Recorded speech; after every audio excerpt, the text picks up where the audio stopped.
looking you in the eyes and telling you they love you, and in the same breath will sentence you to hell. Get out. You must get out. You are not working with people who are here in good faith. I need you to know that these are people who have a depraved indifference to democracy. They intend to annihilate democracy and establish a theocracy. You are attempting to work with people who are fundamentally different from us. Thank you. When you and I watch The Handmaid's Tale and recoil at the scenes, they salivate. Your time frame. This is the world they want to. Sir, we have to stick with our allocated time frame, or it's disrespectful to the other witnesses. Thank you. Yes, please go ahead. Appreciate you being here. Thank you. Good morning. My name is Miosha Money. I'm a deputized voter registrar, community advocate, and proud public servant for the people in Houston, Texas, Harris County, especially in Congressional District 9 and 18. I stand for the people, the real ones. We want maps. We want real maps. We want access to the ballots. We want leadership, and we want to fight for what's righteous and not for against us, nothing for against us. HB4 is just another chapter in the same tired playbook. We saw this similar back in 2021, where they rolled out the Senate Bill 1, SB 1. That made it harder for the people to vote, especially the seniors with disabilities, the folks with language barriers, the Black and brown communities, and the ones just trying to survive. As I spent so much time educating and informing individuals about the questioning, I see the concerns in their faces and their voices, and somehow they have some sort of confusion and intimidation regards to this bill. But you guys want our votes all the time. Y'all are steady asking for our votes. We're tired of knocking and asking to be let in. We're tired of begging. We're tired of this. Now, at this time, we're not asking. We're just going to go ahead and kick it down. Our neighborhoods, our kids, and everything are being affected. So let me make this clear. Let me make this loud. I stand against HB4. I stand against gerrymandering, and I stand against voter suppression and intimidation. And let's make this clear. We're not backing down, and we're just getting started. Thank you. Appreciate your testimony. Each of you members, any questions? Thank you. The chair will now call Nicholas Little, Veronica Worms, Emily French, and Anthony Gutierrez.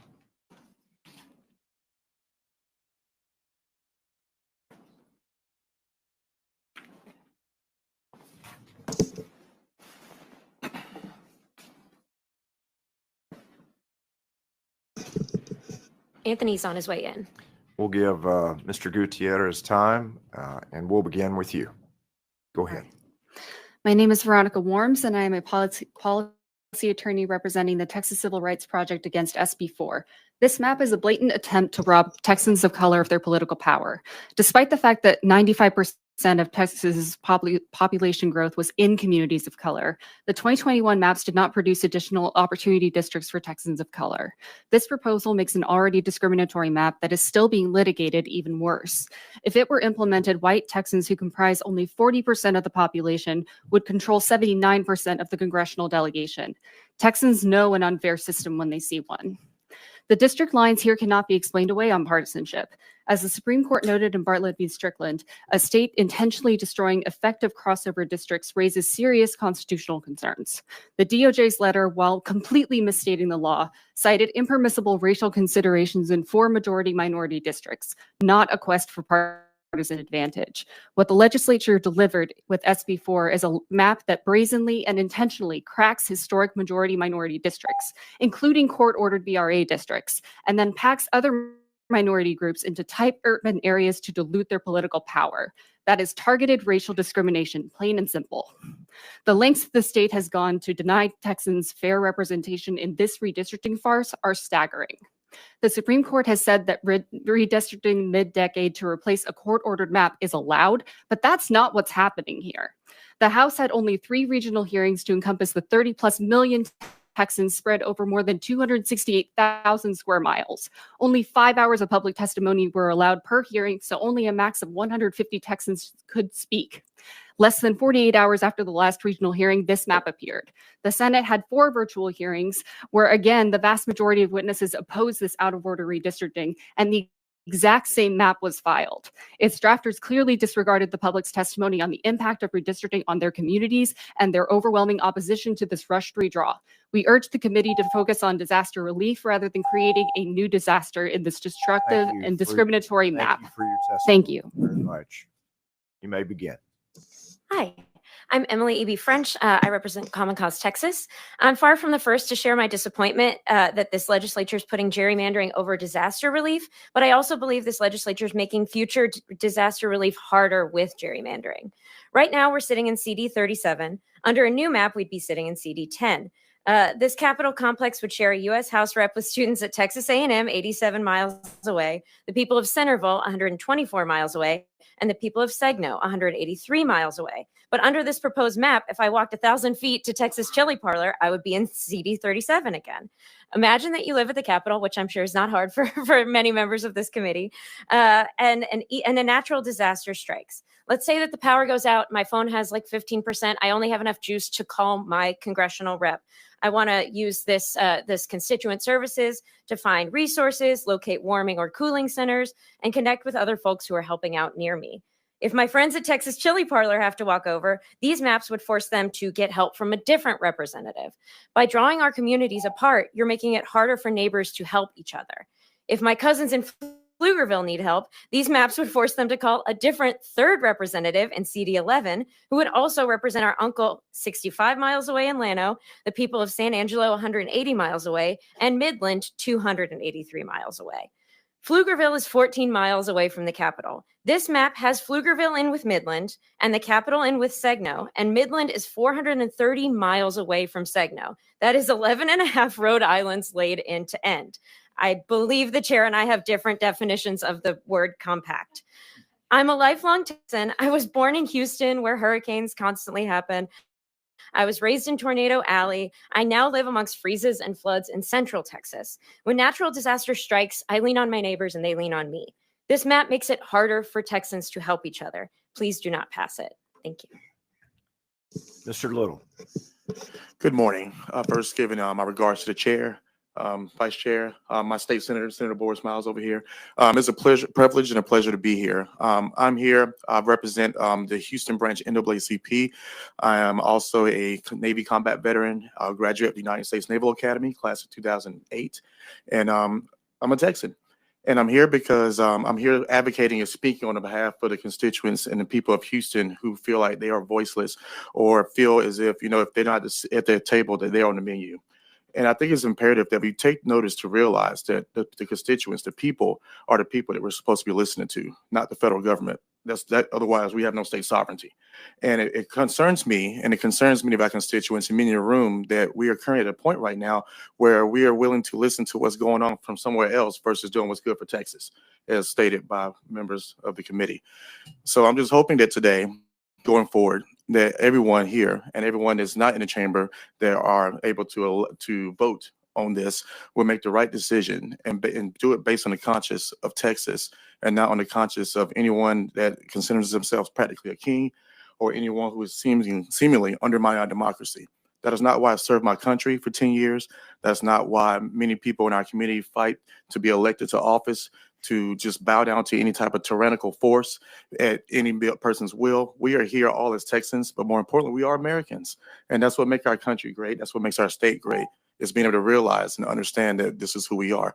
So I just want to ask that everyone here just really take in consideration all the testimonies being given, all the testimony that will be given, and just please keep in mind that as Texas, we've always stood strong, and it is imperative that we maintain that stability and we maintain that to represent that across the country as well. Thank you. We appreciate each of you and your testimony. Thank you for your service to our nation, Mr. Little. Senator West, we welcome you to the committee today and appreciate you joining us. And you're recognized if you have a question for Mr. Little. I don't know that it's for Mr. Little. It may very well be for the author of the bill, based on the testimony of this panel. in terms of deliberating on exactly what's taken into consideration in recommending this bill or amendments thereto, how will the testimony received by the committee, by people that have taken their time out to express their opinion on the bill, be utilized? Is that a question for me? Is that, are you, Yes. is that directed at me as No, currently or the Senator author, King? author of the bill, Senator King. Senator King. Okay. you Let me, recommend. did you understand the question? I think so. Let me make sure you understand Okay, it. please. We've had, and I've been listening to the testimony, and we've had hundreds of people testify on this particular bill. 205. And it would seem, based on what I've gleaned, most of them have testified against this process and now also on this particular bill. And my question is, in terms of what your recommendation is going to be on this particular bill or amendments requested, how will the testimony of citizens that have taken their time to testify be taken into consideration? Certainly. Senator King. Thank you. And as to amendments, we'll just each amendment independently, and those decisions will ultimately be made by I guess it'd be floor amendments, and they'll be made by the 31 or 30 now senators on the floor. They'll make that decision in a vote on each amendment. I would say as to how his testimony taken into account, I think each senator represents their roughly 1 million people in their district, but they also represent the state as a whole. And I think each senator will. In all due respect, that's not the question I asked about the other Well, senators. Senator West, let him complete his thought because he may end up at that You destination. may end up, okay, all right. I think I'm getting there. But I was just going to say each of us will take into account all the information put before us, our personal analysis of the bill, what we believe that our district wants, I think, and the testimony that was provided both in the Senate and probably in the House too. I watched some of the House hearings, and contacts that we're getting from constituent calls and emails and letters. And I think I would expect we would all take all of that into account in making our decision on how to vote on any amendment or on the bill itself. Okay, Senator West. thank you very much, Mr. Yes, Chairman. I was referring to you, not everybody else. I mean, as the author of the bill, you are going to have to make a determination as to what bill actually comes to the floor for consideration. And normally what we do in this process that I've been involved in for a long time now is that we listen to the testimony, and based on the testimony, we take the bill, end up having a substitute and things of that nature based on the testimony that we hear. And so I guess the question I'm asking is not as it relates to other senators, but more specifically as to you as the author of the bill. Are you going to take into consideration that hundreds of people that have testified showed up at these particular hearings in deciding what bill and or substitute that you will bring to the floor? And if so, how will you do that? Senator King. Well, my intent is as chair to bring the bill up at the conclusion of testimony today for a vote before the committee, and to recommend that the committee favorably report the bill to the Senate. And then if it passes out of the committee, and if it's brought to the floor, then it would be my intent to recommend to the floor that we support the bill. Okay, so the testimony that you've heard over these few weeks has been loud and clear that this process is not favored by Texans, correct? And the testimony that I've heard so far today is that this map is not favored by Texans. You will not take that into consideration in terms of making a recommendation to the committee and or to the Senate. Is that correct? Senator King. So much of the testimony that I've heard, and I've taken it all into consideration. One of the things that pushed me toward this particular map, a great deal of the testimony has been that the existing map is not as compact as it could be. And I believe this map takes strong steps in that direction. we discussed earlier before you got here specifically with regard to districts 32 and 35 are very good examples of that. So I believe it reflects the testimony that we've seen in that regard.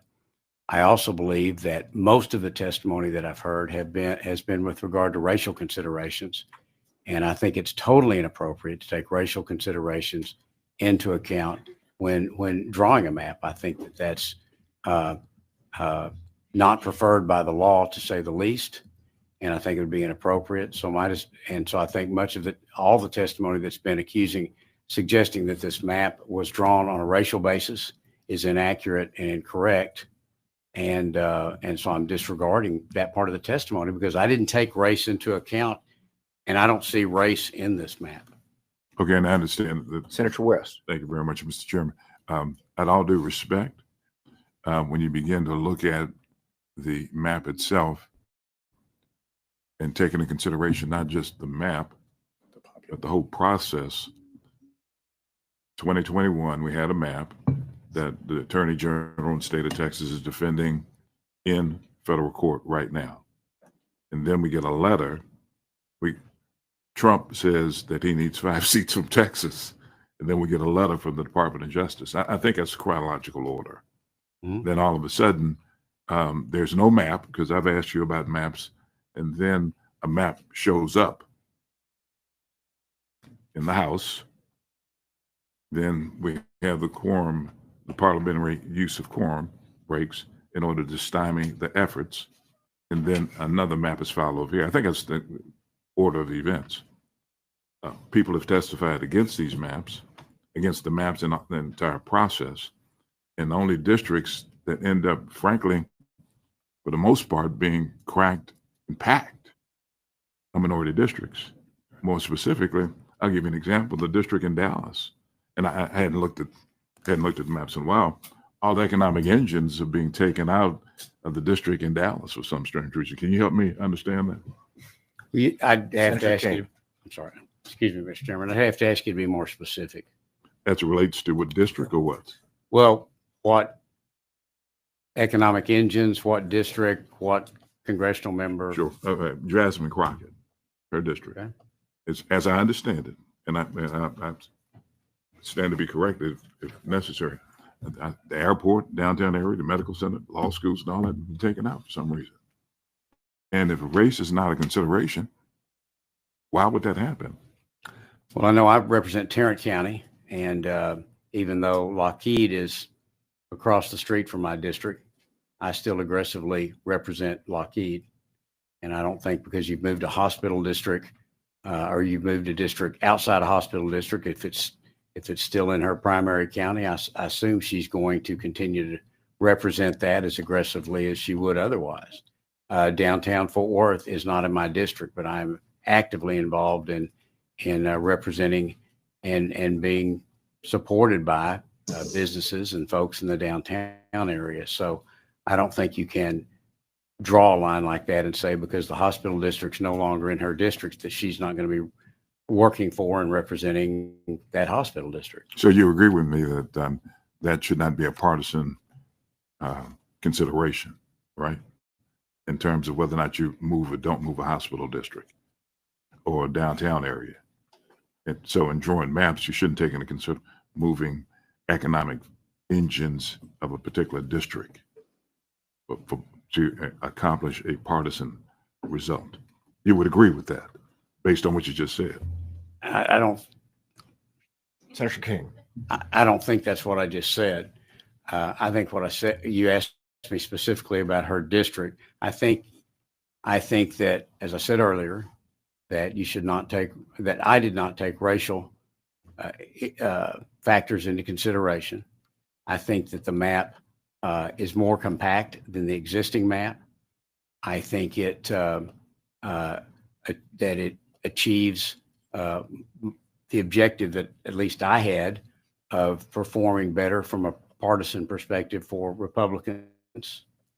And I think that that it is drawn in a manner that's going to continue to allow members of Congress to represent their districts and the areas surrounding their district like we all do. As I said, I'm Tarrant County, and I try to I only have about a third of Tarrant County, but I try to represent all of Tarrant County and help. And the other senators in Tarrant County do the same thing. And I believe this map takes into consideration what is traditional redistricting criteria.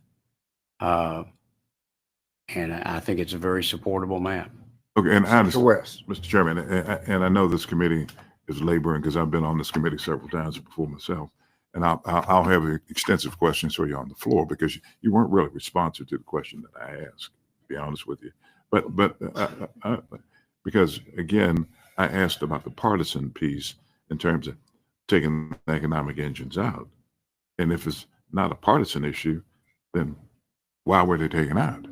Okay. I mean, just because you have economic engines like downtown Dallas, the medical district, law schools and things like that, you don't need to take the minority district in order to establish and to accomplish your goal of increasing partisanship in the state of Texas. But yet and still, that's what was done by the map drawers. Speaking of the map drawers, did you draw this map? Or who drew the map? Senator King. Okay, I've adopted HB4. My understanding was it was traditionally the way it's worked is the congressional delegation usually has someone draw a map. I believe, I think I'm correct in saying in 2021, the Redistricting Trust, which is an organization that's involved in redistricting across the country, they helped draw the map for the Republican congressional delegation in 2021.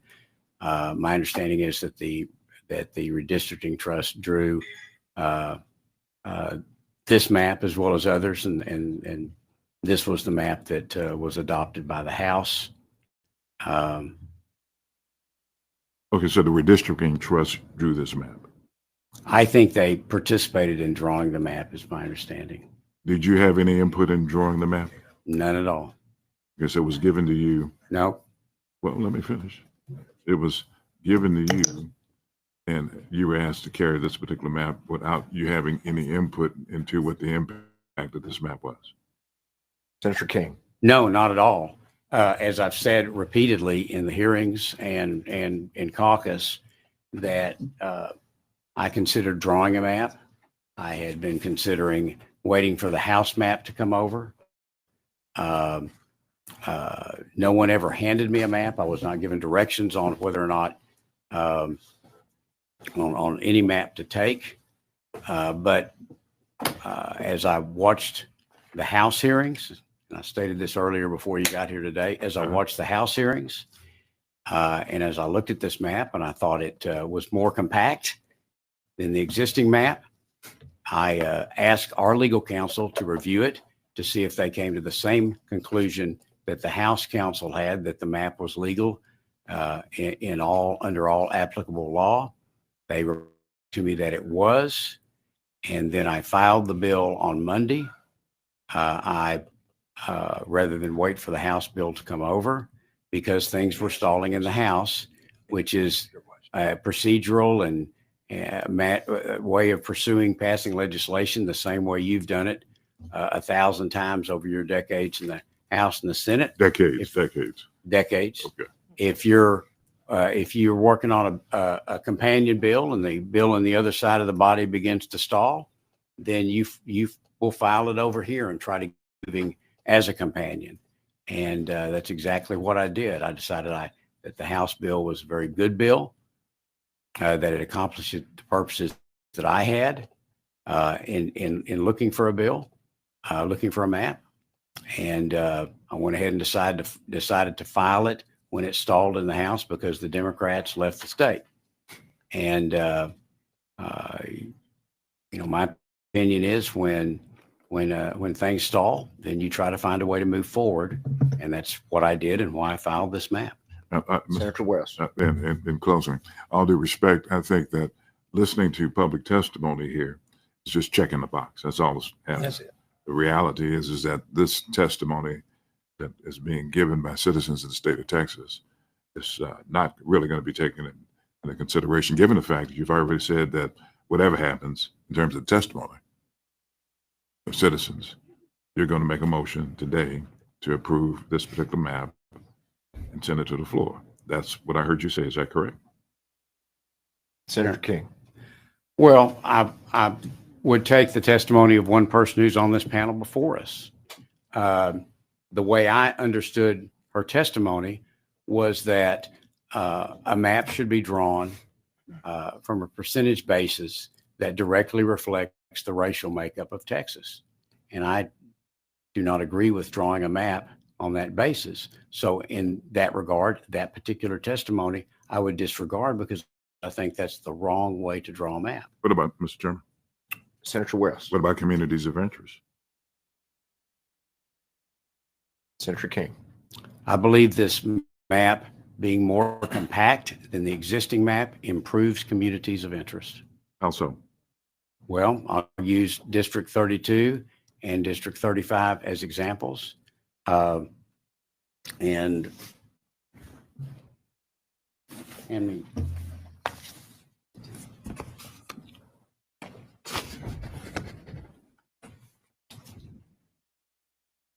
okay. District 35, for example, now begins way south in Bexar County, takes extremely difficult jigs and jags as it progresses all the way up into northern Travis. District 35 under this map becomes very well-aligned communities of interest in the counties of Guadalupe, Wilson, Karnes, and what's a more rural area of Bexar. And this is a much more compact district than the existing 35. And there's other examples throughout the map. Mr. Chairman? Senator West. And so let's stay with Bexar because I don't know that much about that particular area other than I know Tony was there. And so you've taken the urban communities of Bexar County and aligned them with rural communities in Wilson and also Karnes County. Is that correct?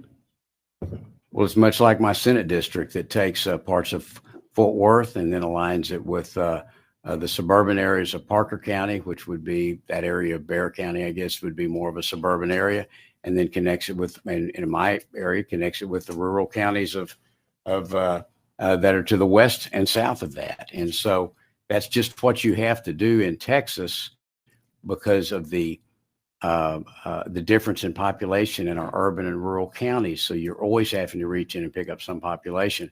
But what I'll tell you is just looking at the map, common sense tells you that a map that is compact, a district that is compact, as opposed to one that is long and thin and jiggled and jaggled,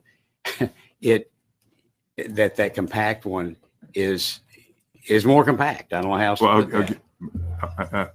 Again, I'm talking about communities of interest. So when you did your analysis for that particular area to make a determination as to whether those were communities of interest, what did you take into consideration,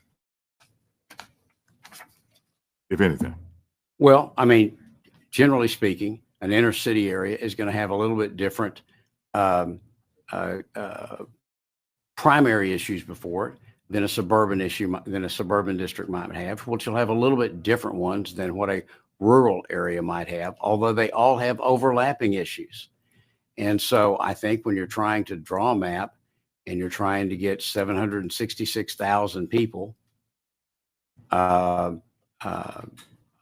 into 38 districts, you obviously you're going to have to draw districts that are outside, that reach into urban areas, but also extend into rural areas. And I think when you compare, in this case, District 35 as example, the existing 35 to the proposed 35, the proposed 35 in any common sense is more compact.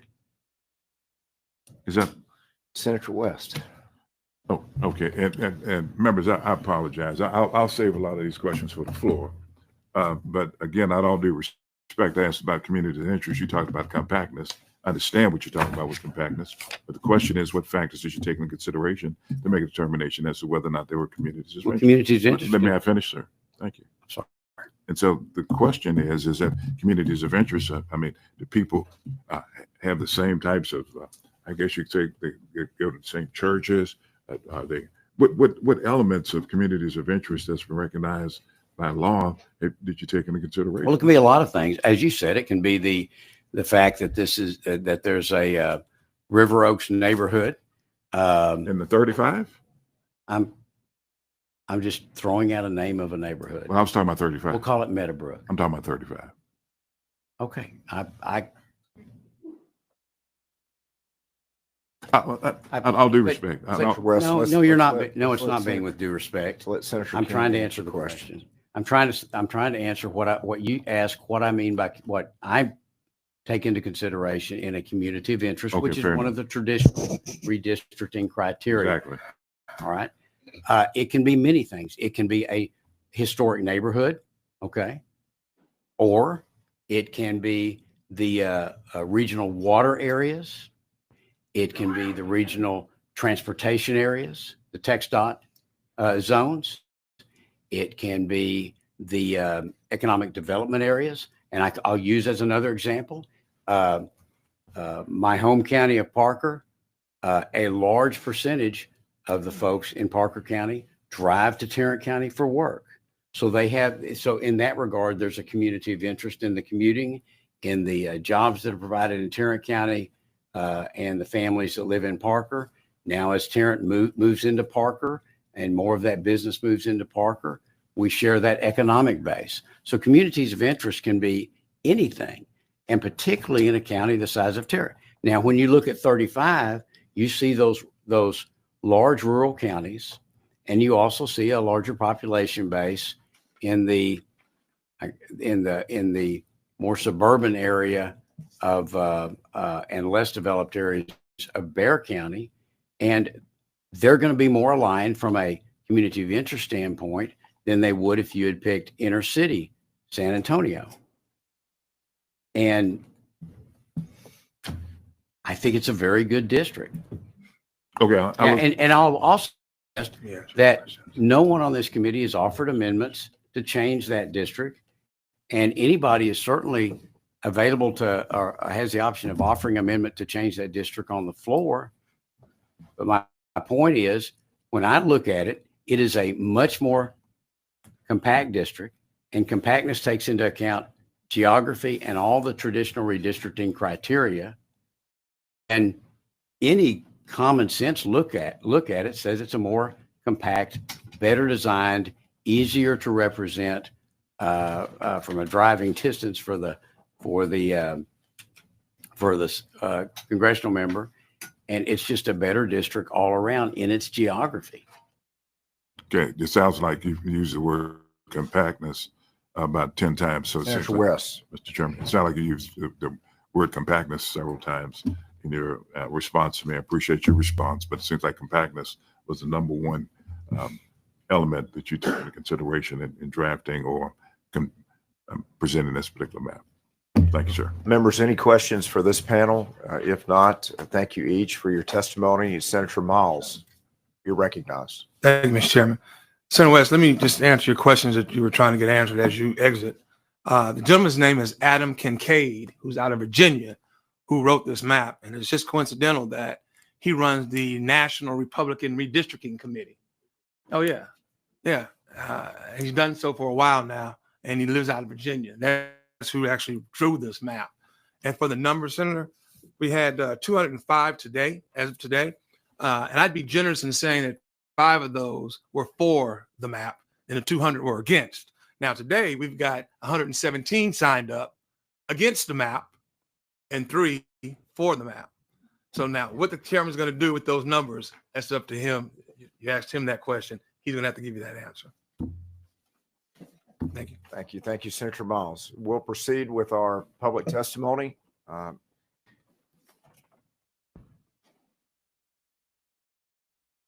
The next panel, the chair will call again Anthony Gutierrez, Andre Wagner, Nicolette Ardiente, Dylan Flaharty.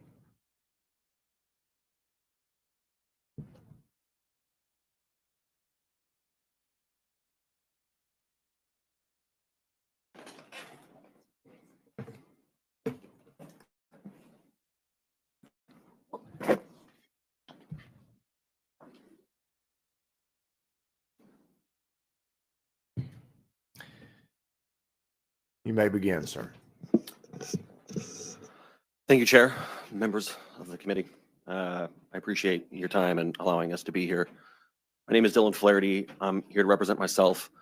I'm also a candidate for Congress in Texas's 37th district here in Austin. I find myself incredibly frustrated with the purpose of this. There are far more pressing needs in Texas. Flood relief, public school funding, making lives for Texans better. And yet we're bickering over partisan politics coming from the president. It's incredibly frustrating. I also want to call out something that I find incredibly disingenuous. The chair mentions that these maps are more compact and he cites District 35 continuously. Yet District 11 in the new map spans from Pflugerville to west of Midland. As I'm sure that Senator Sparks would understand, the needs of Midland and the needs of Pflugerville are far different. And so saying that they're more compact, allowing for easier drivability is a joke, because it's a 6-hour drive from Pflugerville to Midland. Again, this is all coming from the President of the United States. And I don't understand as Texans why we're all of a sudden bending the knee to the federal government. As a Texan, I believe that we're Texans, that we stand above that. And as we sit here right now, the FBI has accepted to hunt down House members of Texas. And no one seems to be crying afoul to that. Now, if the roles were reversed, if this was the Biden administration or the Obama administration, I know all of you would be screaming from the rooftops. So I look at all of you today and I ask you to reject this measure. To imagine if the roles were reversed, what would you say? Because this isn't democracy. You're not allowing us to choose our representatives. You're choosing your voters.